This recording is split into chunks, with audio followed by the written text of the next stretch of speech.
here's the scenario that we're going to play out for this 15-day solo. The scenario is going to be that civil unrest has happened in the city that I live in, and I've grabbed my bug out kit and headed into the wild, and while headed to my first rally point, my vehicle breaks down and I'm on foot. And the way that we have our bug out situation set up is since there's so many of us that live in the county and in other counties, we have certain rallying points, and once I don't make it to the rally point, the people that get there will wait for everybody to arrive, and after a predetermined amount of time, they will backtrack in the direction that I would have been coming from to find me.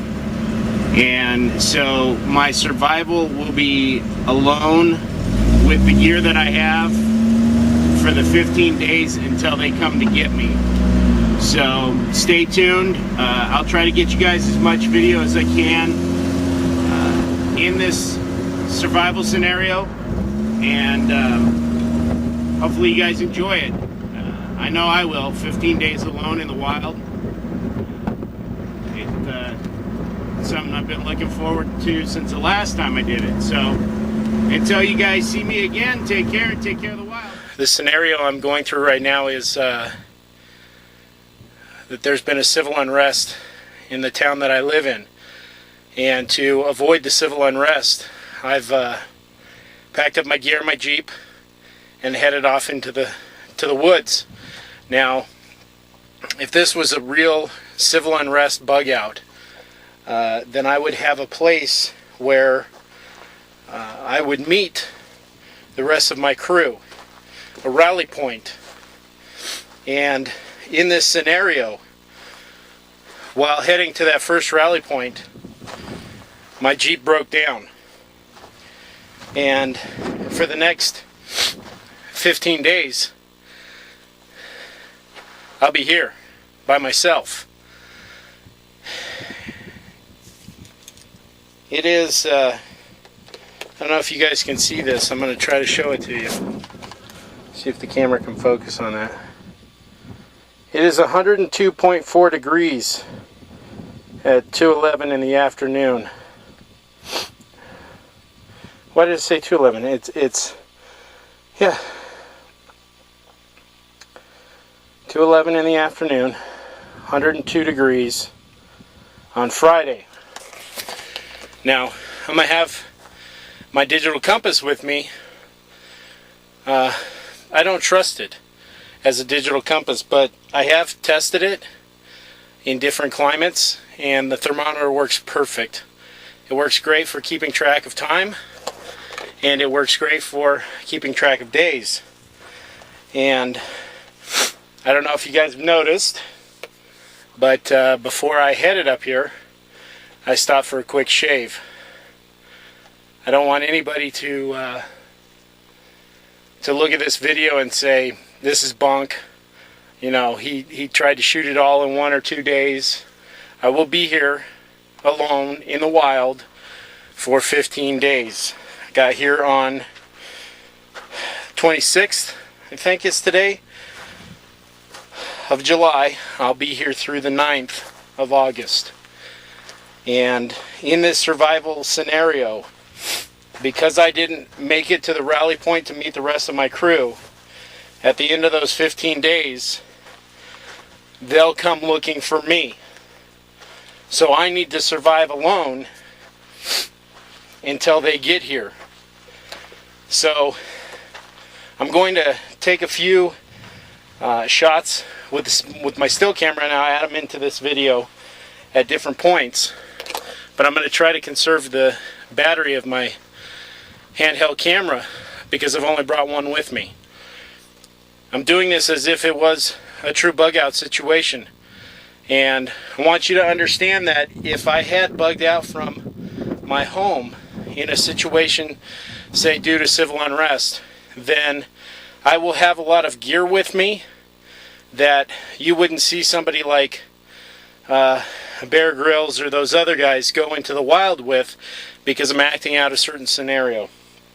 And I'm doing it with the stuff that would have been in my Jeep. So I have a tent. I have a sleeping bag. I have 3 pounds of rice, 2 cans of pork and beans, 2 packets of Top Ramen, 5 gallons of water, and there's no water source up here right now. All the streams are dried up. Everything's dry. And that's the food stock I have for the next 15 days. So today's the beginning of day 1, and let's go from here. Let's see if I can make it till day 15 and survive till my pickup. Should be fun. By the way, I've got no bug spray, and the bugs are pretty bad. Horse flies are nasty. Oh, and also, in this scenario, if this was a true bug out situation due to civil unrest, I really wouldn't give a rat's rear end about laws and restrictions in the forest. But this isn't a true bug out situation. This isn't a true crap hit the fan situation. So I have to abide by all the rules and regulations in the forest, and one of them that's been imposed right now, because the forest is so dry: no campfires at all. No charcoal, no wood, nothing. And even though I have a fire permit, I can't have a campfire. So luckily, because my Jeep setup would have a small single burner gas stove, I can at least cook water or boil water to make my rice. I'll have to eat my beans cold, and there's nothing better in a survival situation than cold pork and beans, man. You can't get any better than that. So until I give you guys some more video and show you guys some survival skills, let's move on to day 2 and see what happens. On a side note, day 1, something I forgot to mention: the whole area I'm in is under a flash flood warning and high advisory for thunderstorms, 80% chance over the next 7 days. So there's a good chance I get some really gnarly weather and be able to show you guys that. So let's move on. Let's have some fun. I love being alone in the wild. There's nothing better. Except maybe being alone in the wild with your girl. And I know mine is a little perturbed right now. So let's get on with it. Yeah. Look at that jump. From 102, I think it was a few minutes ago, up to 107.4. And still rising. Oh, it's going to be awesome up here. Survival day 1.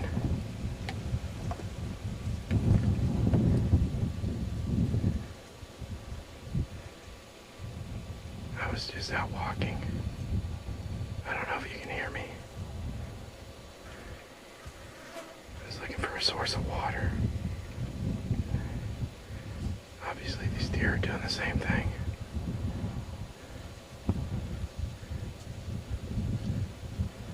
There's a doe and a couple of fawns.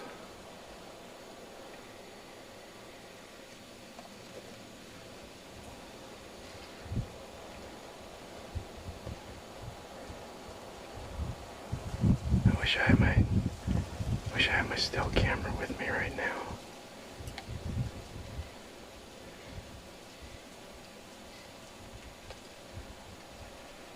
And the area that these guys are standing in right now is the dry lake bed of a lake that's usually here. I'll show you that lake bed as I zoom out.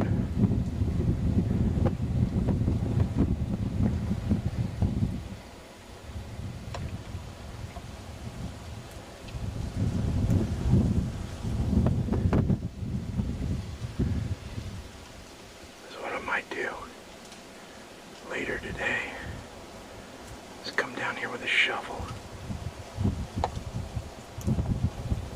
And these deer gotta know that they gotta know that I'm right here. I'm standing out in the open and the wind is at my back.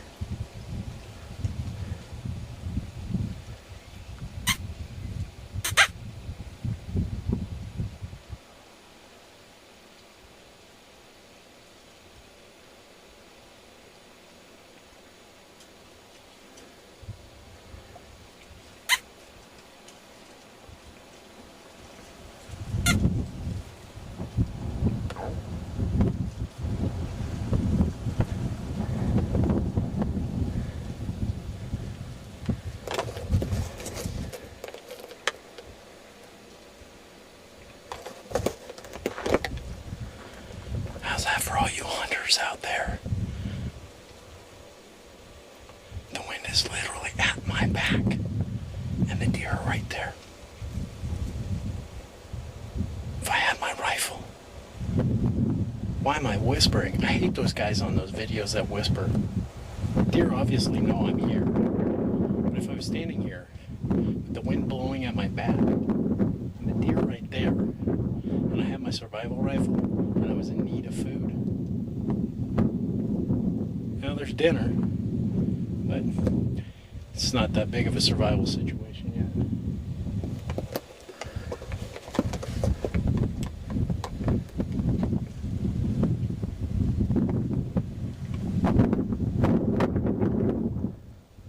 Moving on.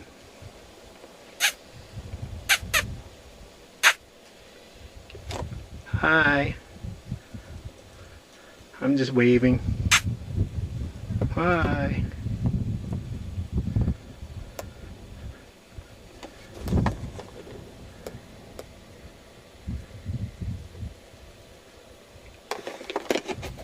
Yeah, I could have shot Junior.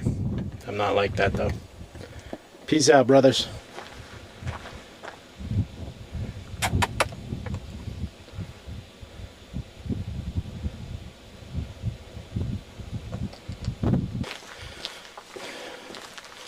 Okay guys, it's survival day 1, and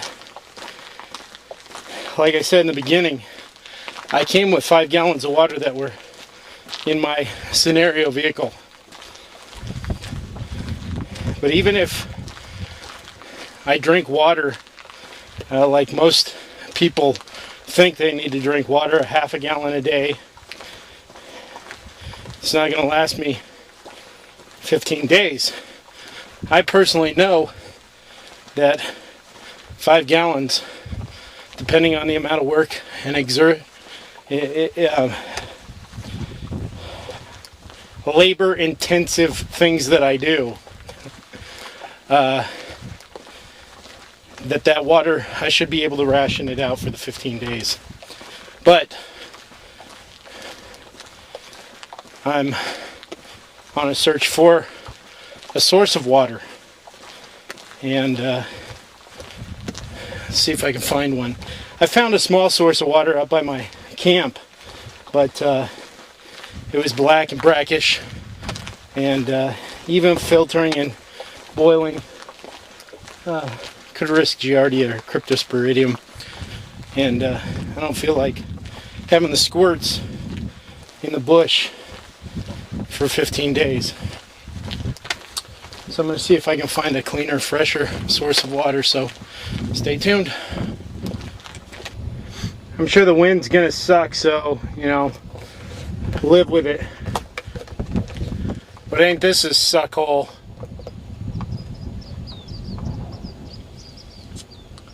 The water level's down, ooh, really low. This is the lowest I've ever seen it around here.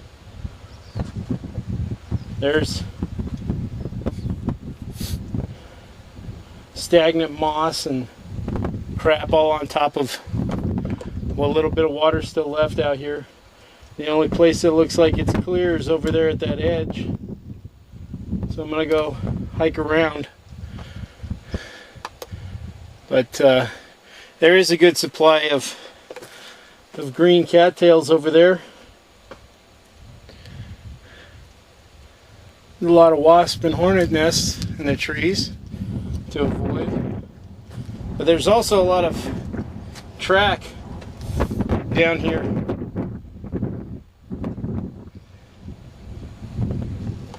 Which means there's even bigger quarry, prey, food out here than those little itty bitty deer. And I've already there's one right there. I've already spotted quite a few bear turds. So the last one I saw before that one was nice and moist. Bear Grylls would have used it as a water filter.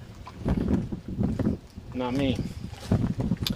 Anyways, let's walk over to the other side and see what's there. Well, obviously, I'm on the other side now. And the deep part is actually out there. You got more of that crappy pond grass between you and the deep stuff. But as you can see from all the tracks, every animal in the area, big and small, is using this as a watering hole.